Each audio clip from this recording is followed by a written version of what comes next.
얼마 투자하셔서 네. 지금 매출은 얼마고 그래서 네. 정상금 처리하고 네. 순수익 얼마나 가져가세요? 1억이 안 들었죠.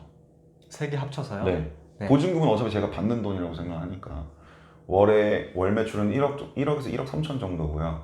그러면 2억에서 2억 2천 정도 왔다 갔다 했고요. 세 매장 합쳐서. 네. 순수익은 1200에서 1400 정도 왔다 갔다 하는 것 같습니다. 아니 매출이 2억인데 네, 순수익이 1200이에요? 네네네. 엄청 적죠. 뭐. 근데 편의점 아까 하라고 하셨잖아요. 저는 이거 보니까 하지 말라고 좀 말씀드리고 싶은데. 네네 맞아요. 근데 맞는데 네. 아니 2억 버는 사람이 1000만 원 가져가면 그 밑에 버는 사람들 얼마 가져가는 거예요? 대부분 이 부분에서 선생님처럼 실망을 하세요. 네. 대부분 뭐 다른 부분이 아니라 이거예요. 월 매출 1억인데 1000만 원 가져간다고 10분의 1이잖아. 이거 누구라도 생각할 수 있는 수준이잖아요. 제 기준으로도 말씀을 드리면 어떤 업무 스트레스 그런 것도 중요하잖아요. 사실 저는 만족하고 있는 수준이에요. 그래서 편의점 창업 많이 하셨으면 좋겠다. 저는 괜찮다고 생각을 해요. 그럼 제가 요거 한 가지 여쭤보겠습니다. 네네. 선생님께서 네. 상위 몇 프로 안에 드시는 분이죠? 5% 내라고 생각합니다. 카메라 켜기 전에 2%라면서요. 갑자기 5% 됐어.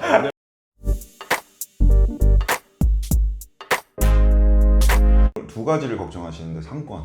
네. 상권이 깡패다. 이 말이 항상 있잖아요. 자리가 중요하다. 네, 자리가 중요한데 저 같은 경우는 세 상가 전부 다 월세가 굉장히 싸요.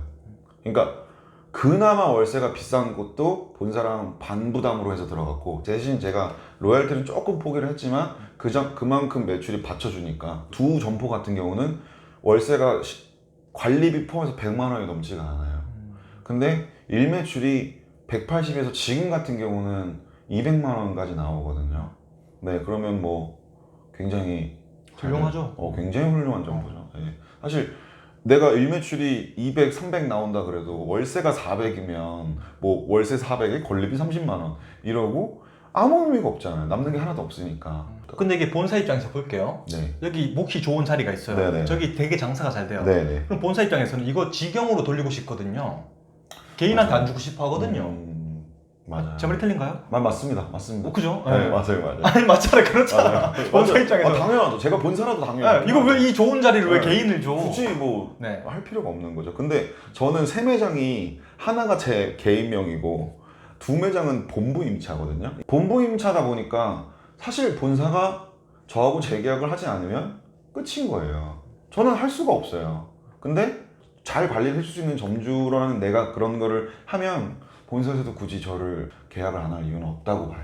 고용노동부 취업성공 패키지 강의를 갔다 왔어요. 거기 가보면 네. 커피숍 하다가 오신 분들, 편의점 하다가 오신 분들, 폐업하신 사장님들 되게 많이 계세요. 네. 제가 절대로 편의점 함부로 하지 말라고 말씀드렸습니다. 그 이유 중 하나가 네. 장사가 잘 돼요. 본사에서 안 건드렸어요. 네.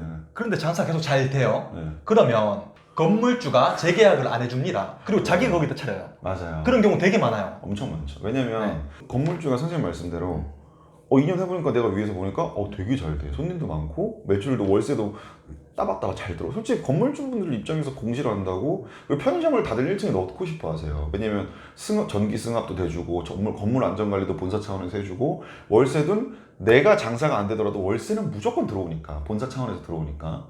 근데 건물주가 2년 계약 후에 나가. 그럼 저는 본사하고 2년이 남았잖아요. 그러면 이사를 가야 돼요. 그 이사까지는 본사에서 시켜줘요. 근데 근처 200m 안에 그것도 상가가 있는 경우예요. 근데 이제 만약에 건물주하고 본사하고 건물주가 깡짜를 놓는 거죠. 내가 운영을 하는 걸로 하면은 내가 재계약을 할게. 그럼 사실 본사 입장에서도 이 매장을 살려야 되잖아요. 그럼 어쩔 수 없는 경우도 많이 봤죠. 실제로도 많이 있었고요. 선생님께서는 네. 이제 편의점 창업을 이렇게 좀 이렇게 네. 많이 추천하시는데 네네네. 제가 이렇게 말씀드려서 되게 죄송한데 저는 좀 현실을 알려드리고 싶어서 그래요. 네네네. 그래서 뭐 이 양날의 검을 다 이렇게 말씀 좀 네네네. 드렸으면 합니다. 네네. 맞아요. 당연한 거예요. 주택가 밀집 지역을 좀 추천드리고 싶어요. 아파트가 말고 빌라. 그리고 아파트였더라도 이렇게 좀 좋은 동네. 뭐 반포 레미안 이런 거 말고 그런 거 말고. 뭐 16억짜리 아파트 막 1000세대 이런 데 말고요. 내가 조금 거리가 있더라도 서울 분들도 그래서 경기도에 차리시는 점주님들 많이 계시거든요. 워낙 요즘 교통이 좋으니까.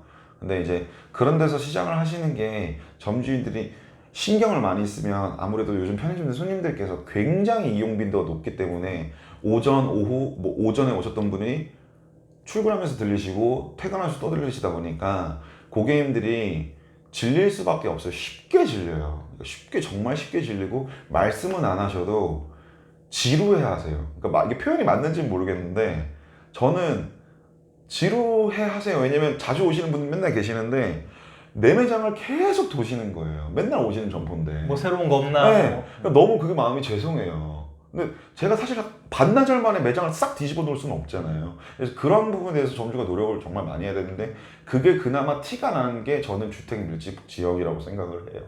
그럼 이제 연락이 와요. 어떻게 알고 다 연락이 와요. 끝날 때쯤에. 그래서 아니 너무 신기해. 어떻게 연락이 오신지 모르겠어요. 명함 들고 오셔갖고 네. 사장님 3개월 남으셨죠? 이러시면서 네. 3개월 있다가 제가 다시 올 테니까 진짜 명함 뒤에 액수를 적어주시고 가시더라고요. 그 액수에 제가 10% 더 얹어드리겠습니다. 그럼 저희 간판으로 바꾸세요. 그래서 제가 나 위약금 아직 남았다. 4년 안 됐다. 그러면 위약금 플러스 해서 다 드릴 테니까 저희로 넘어오세요. 이러신 분들도 계시고. 무슨 휴대폰 바꾸는 것 같네요. 아, 맞아요. 그래갖고 뭐 SK로 갈아타면 얼마 더 주잖아요. 그럼 딱 그거예요. 편의점 창업하면 이제 편의점 본사 측에서 네네. 이제 매출 예상 금액이라는 걸 많이 제시를 합니다. 네, 맞아요. 이거 믿을만 한가요?